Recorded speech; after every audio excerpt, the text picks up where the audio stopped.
Welcome to another video right here on FE Builds. It's a bit noisy in here, but I'm coming to you from my fish pond or fish tank room. We've got a massive fish tank that we built behind me, but that's a story for another day. What I've got in front of me is the FMS LC80. And by the way, if you hear some dog eating, I've got my dog on the side. If you hear the sound of biscuits getting crunched in the background, those who own dogs know what I'm talking about. My dog's busy munching. She likes to munch when she sees the camera going on. So what we're going to do now is we're going to install the Fusion Pro in this and see if we can get it to work. So I didn't like the colors that come with the brushless version.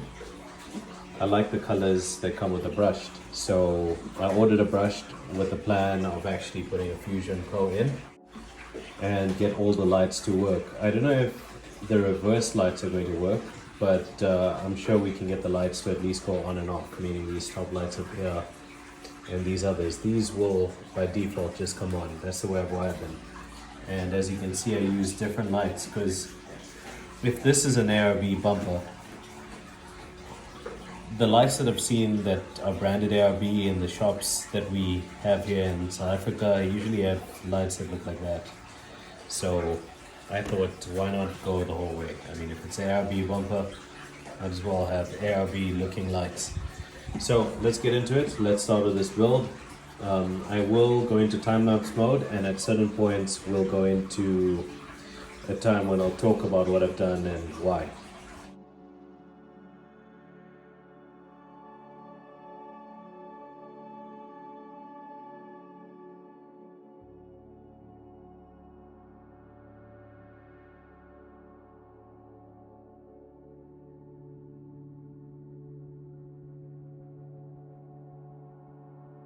Okay, so we got the motor out, and you can see the setup. The motor literally just goes into there. There's some slots and fits like that, and you bolt it down onto the spur gear over here.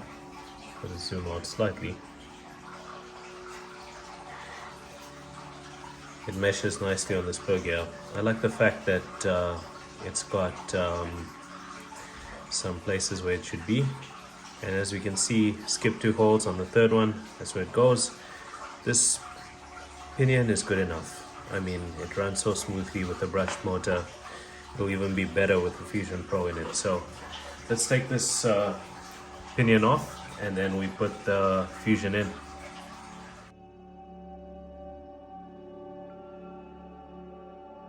Okay, so now that we've got that out, we've got the pinion and the motor disconnected, let's do a quick unboxing of the Fusion Pro. We've done it so many times on this channel, and I'm going to use a tool to cut this plastic open because it's thin. You don't need a knife to do that.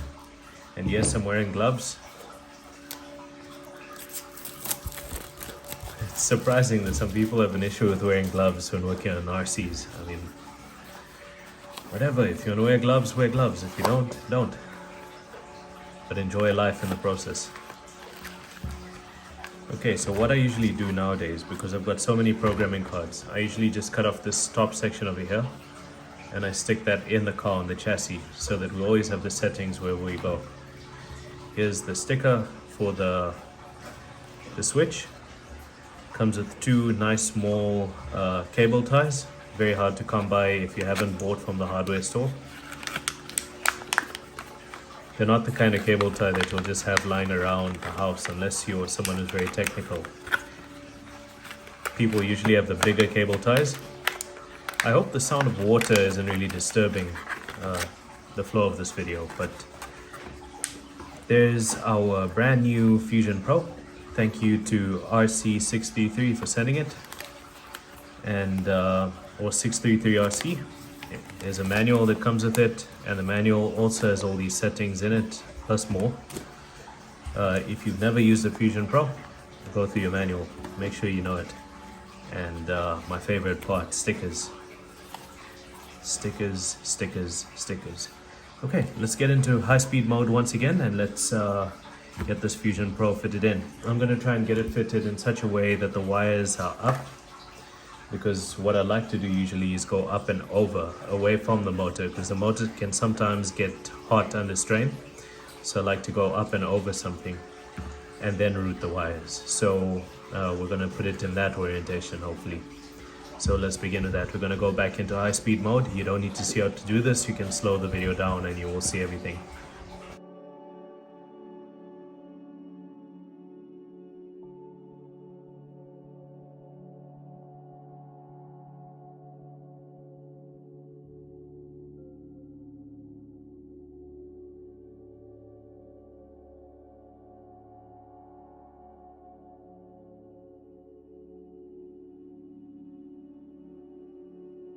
Okay, so I'm going to try and zoom in slightly into the CSC.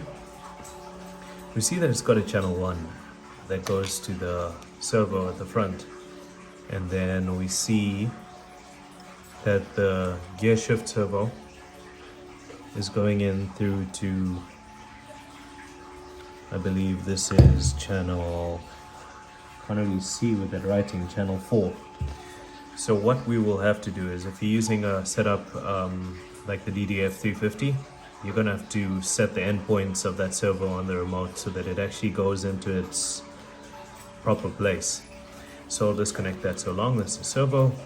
I was getting power from channel 3.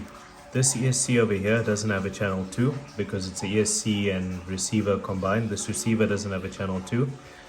So I'm going to disconnect that. That's the servo, and this right here, this wire, which is on a section called LED. So I was thinking about the special functions. It goes through to these magnetic strips at the back over here, that you see over here. So let's zoom out quickly, and let's disconnect that. I'm happy that it fits on a standard servo type holding. I just don't know if it's marked positive to negative, so we should possibly mark it.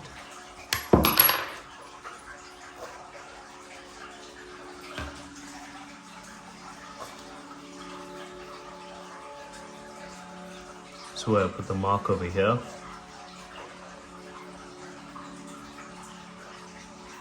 That's the signal.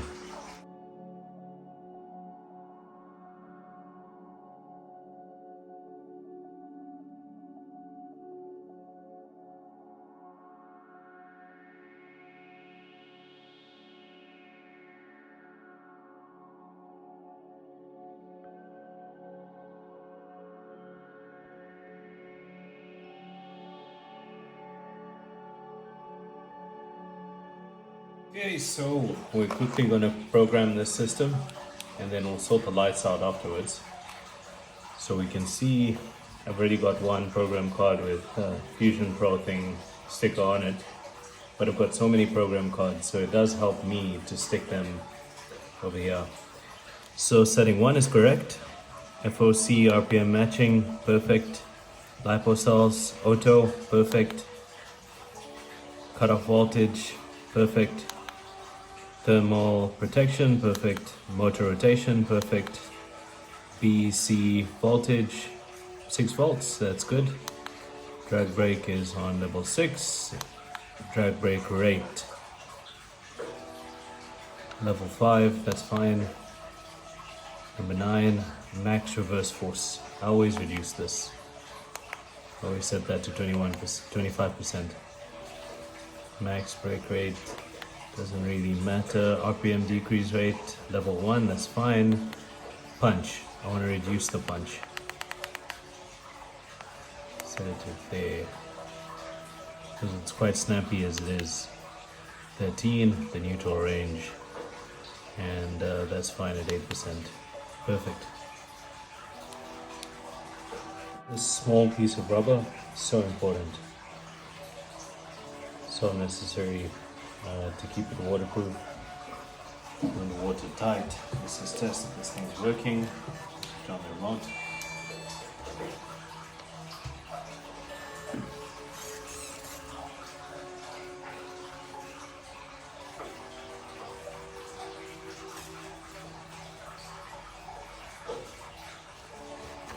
So if everything's been set right, reverse should be very slow.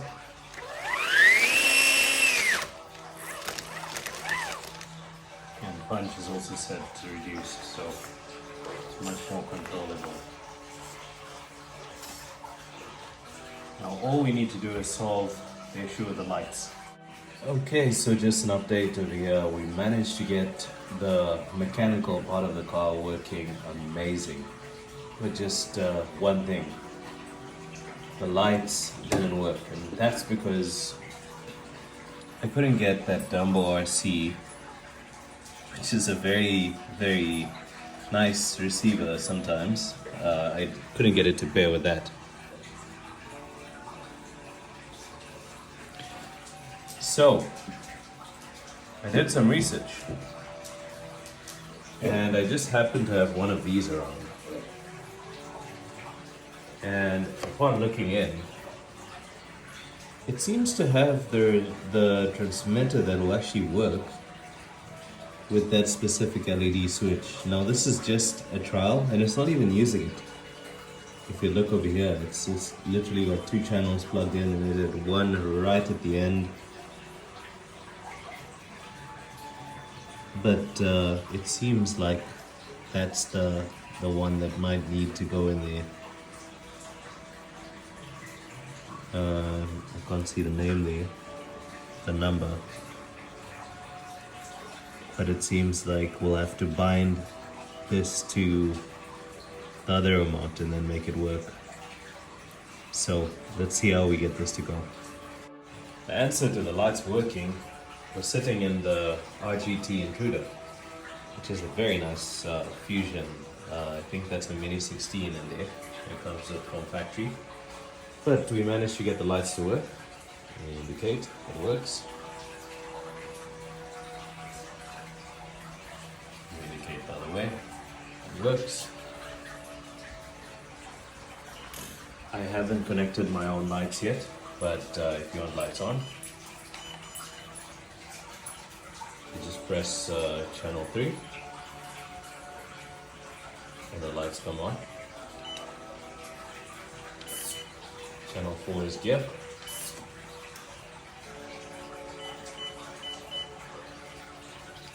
So I assume if I bind that FMS receiver to here, then everything should be like stock standard. Okay, so and just like that, after much trial and error, we've got a Fusion Pro. We've got the OEM remote.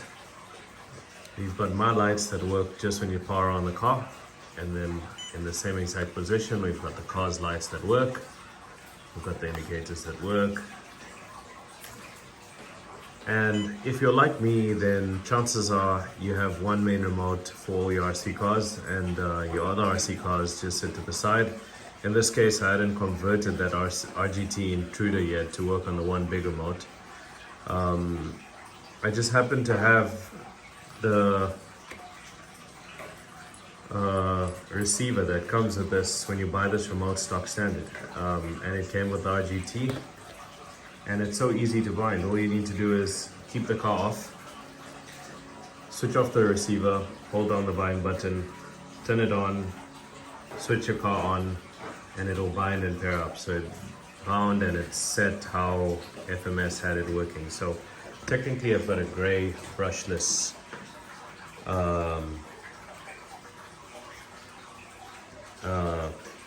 LC80.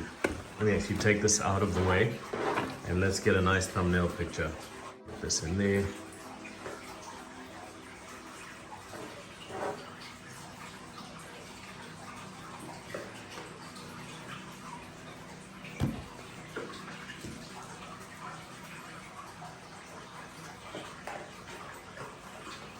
And all we need to do now is just a quick calibration.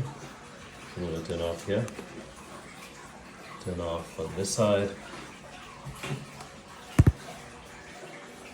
I'm going to make sure that both the steering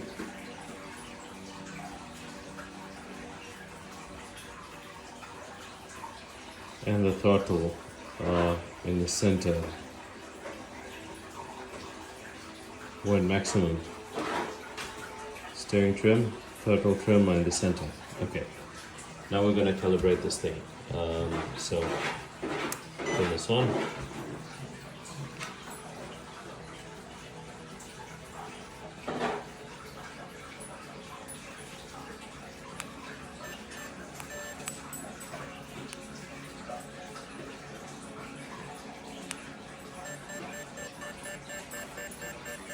It's in the neutral position.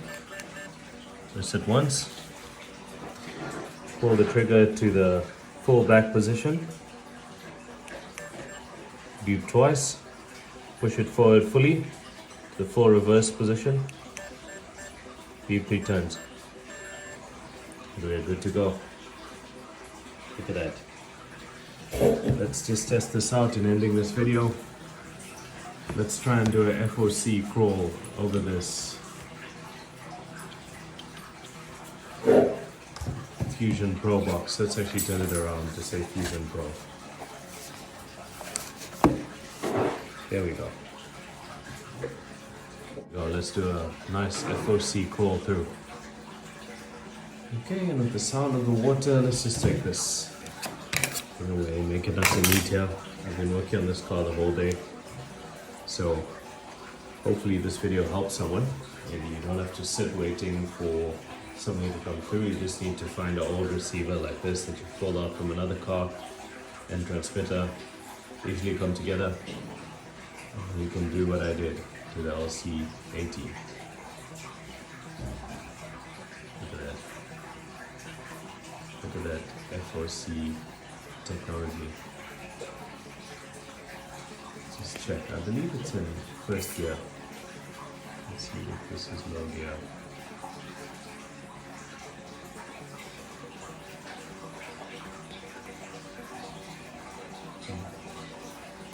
Now that's second gear. Let's go nice slow forward.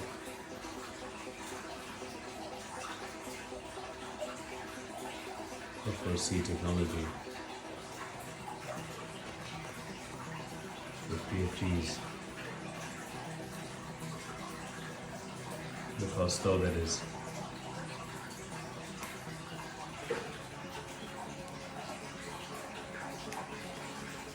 See that? Same amount of throttle.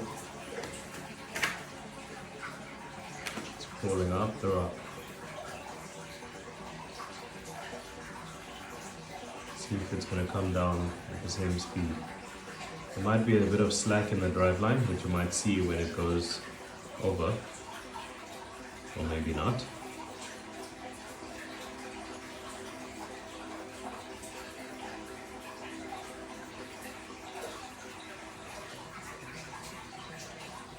Wonderful.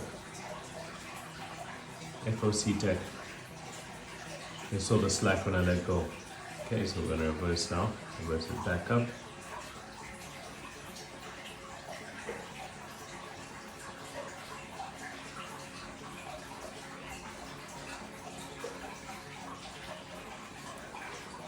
That's the slack in the system.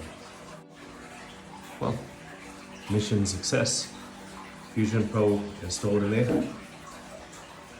OEM, FMS, MG6BS radio,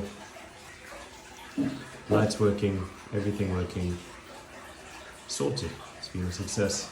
Okay, so one more mod, and this was a must. You can't have red lights when reversing, so might as well have them off.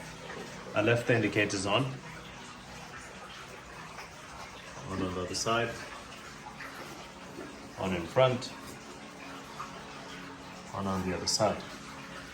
Now there's just one difference over here that I've put, and it's a very simple difference. See, the lights are on at the front, the red lights come on at the back. And you can do that simply by swapping two cables on the light controller.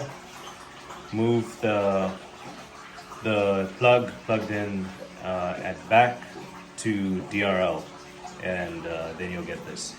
Okay, so what would a build like this be on a crawler without first finishing it off? So in low range, I believe we're in low range. With the Fusion Pro, see how smooth and controlled it is and how easy it is to climb up here. Need to position my wheels nicely. Should be a bit more to that side so that I don't scratch the bumper.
FOC.